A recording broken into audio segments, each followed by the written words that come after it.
Bab 711. Jones Zizou hampir cacat saat ini, dan seluruh tubuhnya kesakitan, semua keberanian dan kekuatan telah benar-benar hilang. Dia menatap Charlie dengan putus asa, memikirkan orang-orang lemah yang telah dibunuh sendiri. Hari ini, akankah dia juga mengikuti jejak mereka yang lemah? Siapa yang dihancurkan dan dibunuh oleh tuan yang tidak bisa dia lawan? Memikirkan hal ini, Jones Zizou sangat ketakutan. Kekuatannya memang sangat kuat, tapi bukan berarti dia tidak takut mati. Sebaliknya, semakin banyak dia membunuh, semakin dia menghargai kehidupan. Dia ingin hidup nyaman, dan hidup. Itulah mengapa dia mengikuti keluarga Wu dan membantu mereka melakukan pelecehan. Musuh keluarga Wu, dia datang untuk membunuh, dan setelah pembunuhan, dia bisa menukar kekayaan besar dari keluarga Wu. Setelah hari-hari indah beberapa tahun terakhir, dia merasa hidup ini terlalu indah. Jadi, biarkan dia mati sekarang, dia tidak bisa menerimanya. Jadi, dia menangis dan berkata kepada Charlie, Wait, saya tidak tahu yang mulia. Saya tidak tahu Anda memiliki kekuatan yang begitu kuat. Saya hanya meminta Anda untuk berpikir bahwa saya hanya melakukan sesuatu untuk keluarga Wu dan mematuhi perintah keluarga Wu. Atas dasar ini, selamatkan hidupku. Charlie berkata dengan dingin, ya hanya karena kamu bekerja untuk keluarga Wu, menurutku kamu bahkan lebih penuh kebencian. Dengan itu, Charlie menginjak bahu kanannya dan benar-benar menghapus seluruh lengan kanannya. Jones Zizou meratap dan menangis, tapi Charlie berkata dengan jijik, orang lain memiliki dendam yang nyata terhadap saya. Mereka datang untuk membunuhku. Saya mengerti, tapi saya tidak punya dendam terhadap Anda. Anda datang untuk membunuh saya demi uang. Anda berkata, apakah Anda tidak lebih membenci dari musuh saya? Pak. Maaf. Jones Zizou tidak menyangka bahwa dia ingin membela diri dengan beberapa kata, tetapi dia tidak bermaksud untuk membuat Charlie semakin kesal. Sekarang bahunya telah hancur. Mulai sekarang, kedua lengan ini seperti dua lengan baju. Mereka hanya bisa merosot dan bergerak maju mundur dengan tubuh. Tidak ada bedanya dengan sampah. Charlie memalingkan wajahnya saat ini, menatap Liu Guang dan putranya yang ketakutan, dan berkata dengan dingin, jika kalian berdua sangat sombong, apakah kamu berani melawan saudara iparku? Kedua Liu Guang yang sombong dan putranya sudah ketakutan dan bodoh. Tahukah Anda, 5 orang yang ditinggalkan oleh Charlie, meskipun masih muda, juga merupakan pengawal dari Tuan Muda Roger, dan mereka sangat kuat. Tetapi mereka tidak pernah membayangkan bahwa sekelompok orang ini akan begitu rentan, dan mereka bahkan bukan musuh Charlie dalam satu gerakan. Pikiran ini membuat Liu Ming panik. Dia menekankan belati itu erat-erat ke leher Jacob, dan berteriak dengan suara gemetar, Charlie, kamu berhenti. Kalau tidak, saya akan membunuh tuan tua Anda. Yakub sangat ketakutan sehingga dia buru-buru berteriak kepada Charlie, Charlie, selamatkan aku Charlie. Pada saat ini, Liu Guang tiba-tiba mengangkat lengannya dan menampar Liu Ming dengan keras. Sebelum Liu Ming kembali sadar, dia membuat wajahnya tertegun dan bertanya, ayah, mengapa kamu memukulku? Liu Guang berseru dengan marah, kamu bastard, berani mengambil pisau ke leher Tuan Wade, apakah kamu mencari kematian? Jangan terburu-buru berlutut untuk Tuan Wade. Setelah memarahi putranya, Liu Guang berbalik, berlutut di tanah sambil mengembuskan napas, dan segera menangis dengan air mata. Wade, saya terpesona oleh keluarga Wu dan putranya. Mereka membiarkan saya membunuh Tuan Orvel dan kemudian menahan saya untuk duduk di tahta Tuan Orvel.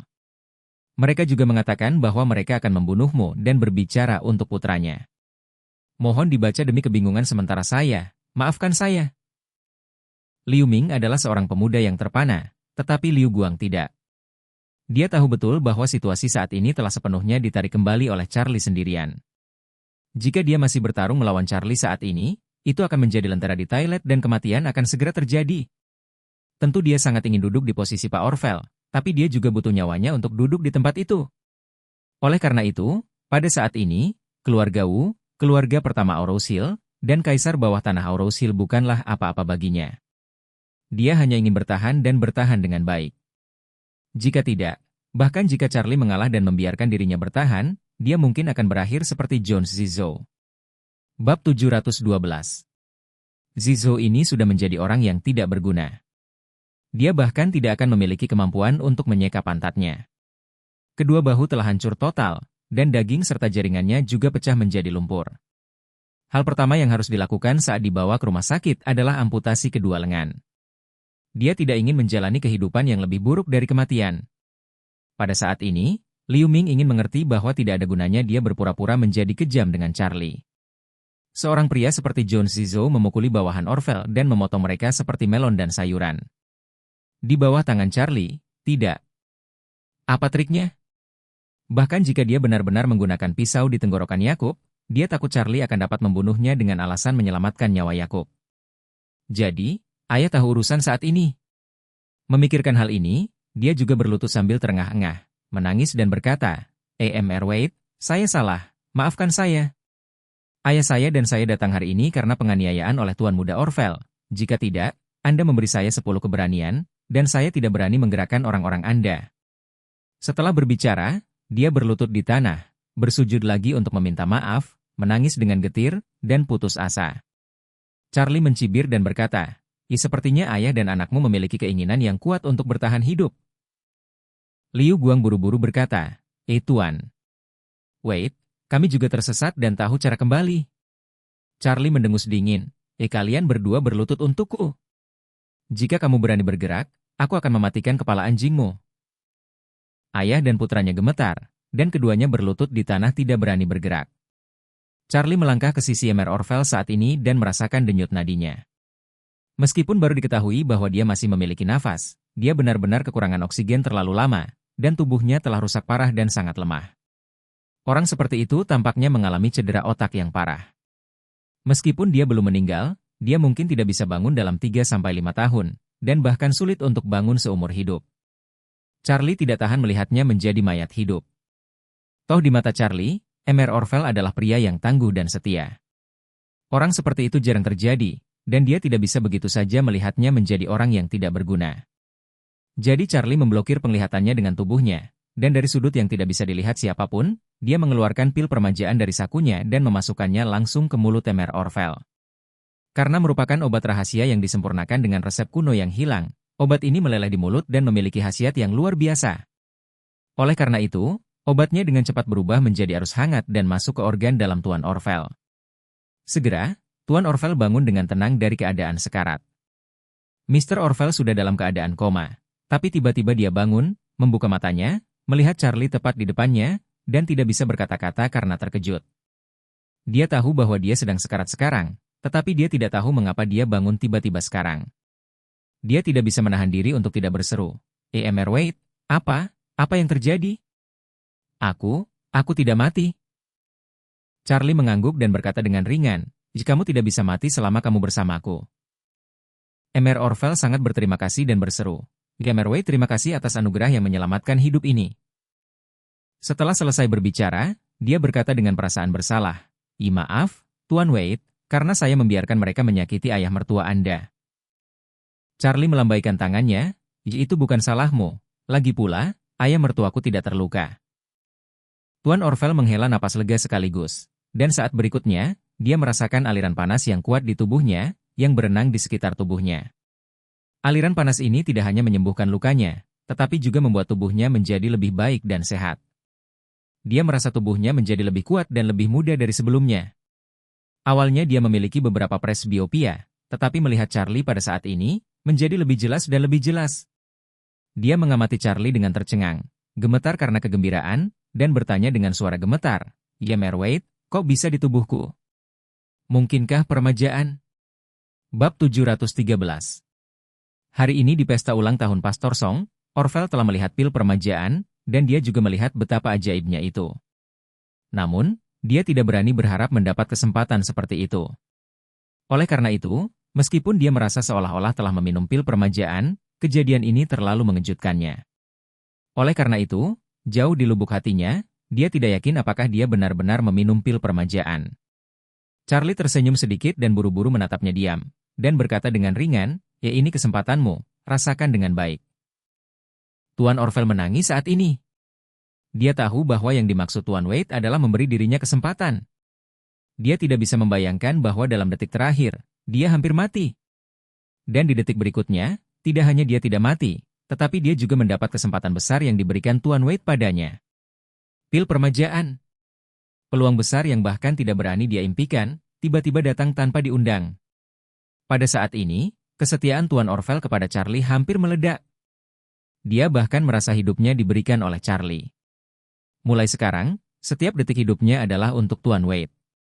Oleh karena itu, di masa depan, dia pasti akan mengabdikan dirinya pada pelana untuk Pak Wade, karena tanpa Pak Wade, dia sudah menjadi orang mati. Segera setelah itu, tubuh Emer Orville dengan cepat pulih. Dia bahkan berdiri dengan terburu-buru dari tanah, lalu berlutut di depan Charlie, dan berkata, EMR anugerah penyelamat hidup Wade. Mulai hari ini, hidupku, itu milik Tuan Wade. Charlie tersenyum sedikit, bangun. Ketika Tuan Orville mendengar suara itu, dia berdiri. Setelah itu, dia melihat sekeliling dan melihat bahwa keluarga Liu dan putranya sedang berlutut di tanah, tidak berani bergerak. Jones Zizou dan 5 pengawal keluarga Wu semuanya menjadi tidak berguna.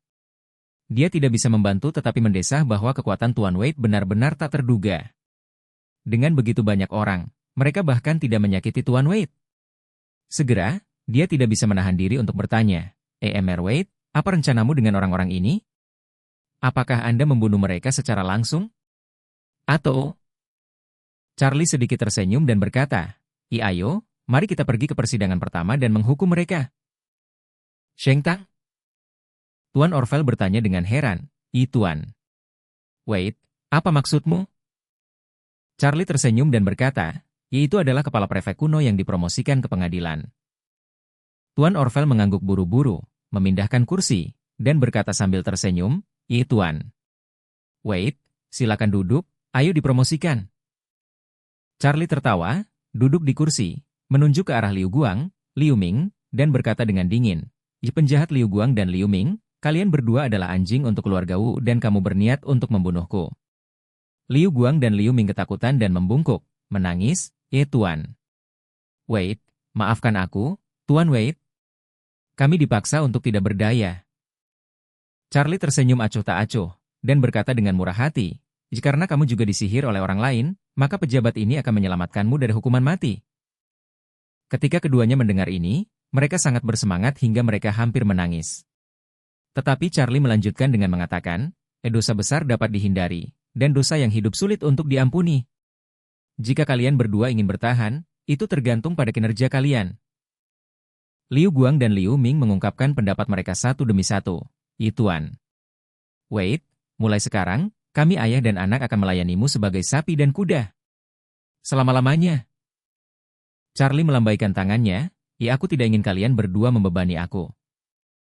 Bab 714. Bagaimanapun, dia berkata kepada Emer Orville, Emer Orville, karena Liu Guang ini sudah miskin, jadi apa ayahnya? Tuan Orville berpikir sejenak, dan berkata, jika kamu ingin bertahan dengan ayahnya, haruskah dia disebut ayah dari orang miskin gantung? Charlie mengangguk, iya. Anda benar, dia adalah ayah dari orang miskin. Setelah berbicara, Charlie memandang Liu Guang dan bertanya sambil tersenyum, Liu Guang, bagaimana menurutmu? Liu Guang buru-buru menganggukkan kepalanya seperti menumbuk bawang putih, dan berkata dengan datar, Tuan Orville benar, saya adalah ayah dari orang miskin. Ya. Charlie mengangguk puas, dan berkata kepada Tuan Orville, lihat, karena dia sendiri yang mengatakannya, maka cepat siapkan kaligrafi Anda dan beri dia sepasang. Kaligrafi? Tuan Orville tercengang, dan berseru, Tuan Wade, kaligrafi apa? Saya tidak pandai menulis kaligrafi. Charlie menunjuk ke kata, kasihan tergantung, di kepala Liu Ming dan bertanya kepada Tuan Orville, kaligrafi manusia, apakah Anda lupa? Tuan Orville menampar dahinya tiba-tiba, dan berkata dengan perasaan bersalah, maaf Tuan Wade, saya bodoh, saya tidak berharap Anda bersungguh-sungguh. Liu Guang sangat ketakutan saat mendengar ini. Kata, malang tergantung, di dahi anak laki-laki telah membuatnya sangat sakit. Jika dia memiliki kata, ayah orang miskin tergantung, di dahinya, maka dia mungkin saja mati. Jadi dia menangis dan berkata, Emer Wade, kamu lihat aku terlalu tua. Jadi tolong beri aku aja. Charlie mengangguk dan berkata dengan serius, aku memberimu aja, jadi aku meminta Tuan Orville untuk mengukir dahi Anda. Jika tidak, saya juga akan mengukir kata-kata di kedua sisi wajah Anda. Putramu akan memberimu sepasang, dan kamu bisa menghasilkan uang untuk ayah dan putramu. Liu Guang pingsan dan menangis, dan berteriak, Tuan. Wait, maafkan aku. Saya sudah tua dan kulit saya keriput. Tuan Orvel tidak mudah mendapatkan pisau.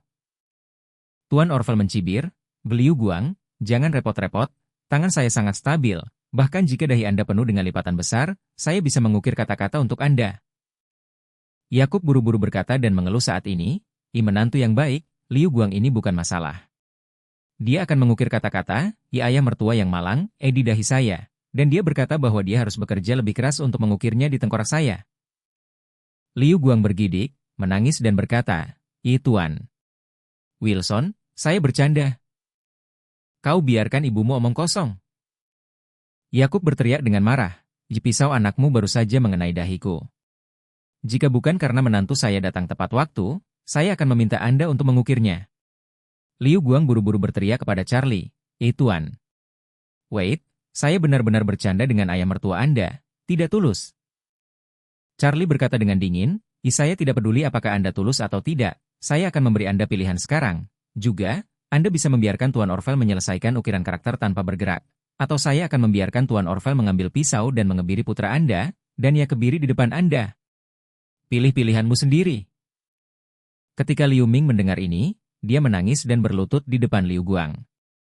Dia terus bersujud dan menangis. Ayah, kamu tidak bisa membiarkan dia mengebiri saya. Tidak akan ada anak. Keluarga lama Liu kami tidak tahan. Liu Guang juga pingsan karena kesakitan. Apa yang harus dia lakukan? Jika dia tahu itu hari ini, dia akan bunuh diri, dan tidak akan berani memprovokasi Orvel atau Charlie kepada ayah mertuanya. Sekarang, Charlie mengajukan pertanyaan pilihan ganda di depannya. Bagaimana dia harus memilih? Pilih huruf. Kebijaksanaan hidup dianggap dibuang ke dalam lubang. Namun, jika dia tidak memilih mengukir, akar putranya mungkin akan diputus oleh Tuan Orvel. Ini bukan hanya akar dari anak laki-laki saja, ini adalah akar dari seluruh keluarga. Memikirkan hal ini, dia mengguncang seluruh tubuhnya, menatap Tuan Orvel, dan tercekik dalam keputusasaan dan kesakitan. Tuan Orvel yang hebat, tolong tunjukkan belas kasihan saat Anda mengukir. Tuan Orvel mencibir dan berkata, jangan khawatir, saya pasti akan mengukirnya di tengkorak Anda. Bab 715. Liu Guang ketakutan dan berteriak putus asa. Saat pisau Mr. Orvel menyentuh dahinya, dia berteriak kesakitan, dan bahkan berjuang untuk bersembunyi. Tuan Orvel langsung menamparnya, dan berkata dengan dingin, berteriak lagi, dan saya akan memotong akar putra Anda. Setelah mendengar ini, Liu Guang tidak berani bergerak lagi. Dia hanya bisa menangis, mengertakkan gigi, dan menerima kaligrafi daging manusia Orvel. Tuan Orvel memukul pisaunya sangat keras, dan segera mengukir 4 karakter besar di dahi Liu Guang, ayah dari orang miskin yang digantung. Seluruh dahi Liu Guang sudah berdarah, terlihat sangat menyedihkan. Liu Ming juga ketakutan sampai mati di sampingnya, menyaksikan ayahnya juga diukir dan diukir 4 sekaligus. Perasaan ini, rasa ini, sangat tidak nyaman. Setelah kata-kata itu diukir, Liu Guang dengan gemetar menangis dan bertanya pada Charlie, Mr. Wade, bisakah kau membiarkan kami pergi? Charlie menggelengkan kepalanya dan berkata, apakah menurutmu dosa yang hidup itu hanya sedikit? Setelah selesai berbicara, dia berkata kepada Liu Ming, ayo, tunggu, berikan aku ponselmu. Liu Ming buru-buru mengeluarkan ponsel Apple terbarunya dan menyerahkannya kepada Charlie setelah membukanya. Charlie bertanya padanya, apakah ada perekam video? Ya. Liu Ming mengangguk dengan cepat. Charlie menemukan YouTube, membukanya, dan berkata kepadanya, ayolah, hari ini ayah dan anakmu merekam perselisihan di YouTube. Jika rekamannya bagus, saya akan membiarkan Anda pergi. Jika rekaman tidak bagus, semua tungkai dan kaki akan terganggu.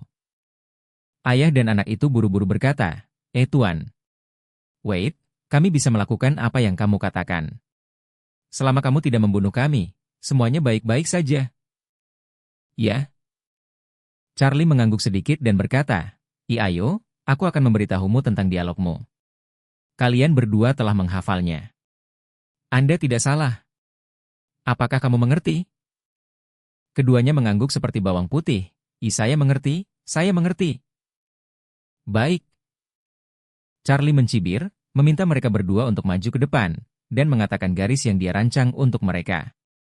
Ketika kata-kata itu selesai, ayah dan anak itu terkejut. Liu Guang menangis dan berkata, Tuan. Wait, jika kita benar-benar ingin mengatakan ini, membuat video dan mengirimkannya, keluarga Wu pasti akan membunuh kita. Liu Ming juga berkata ke samping, "EMR Wait, kamu membunuh kakek kami." Charlie berkata dengan dingin, apa? Keluarga Wu akan membunuhmu, tapi aku tidak akan?" Keduanya memucat karena terkejut. Charlie berkata lagi, katakan, jika kamu merekam video ini dengan jujur, kalian berdua akan memiliki setidaknya 1 malam untuk melarikan diri. Selama Anda melarikan diri dari Aurous Hill, keluarga Wu mungkin tidak dapat melakukan apapun untuk Anda. Jika Anda melarikan diri dari pedesaan, Anda berdua dapat menjalani hidup dengan damai. Tetapi jika Anda tidak mengikuti instruksi saya, maka Anda akan tinggal di sini malam ini. Mendengar ini, Liu Guang buru-buru berkata, Tuan. Wait, kita telah menghabiskan waktu bertahun-tahun di Aurous Hill. Jika kita pergi malam ini, banyak aset akan ditinggalkan di sini. Charlie mengerutkan kening. Apa? Ingin menawar?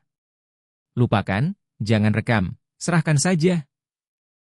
Liu Ming buru-buru membujuk ayahnya, berkata, ayah, hidup apa yang lebih penting? Ayo ke East Cliff dulu malam ini, lalu terbang dari East Cliff ke Malaysia besok pagi ke Paman. Kami juga akan membeli manor kecil di Malaysia di masa depan. Aku tidak akan kembali dalam hidup ini. Memikirkan hal ini, Liu Guang mengertakkan gigi dan berkata, Tuan. Wait, ayo tembak.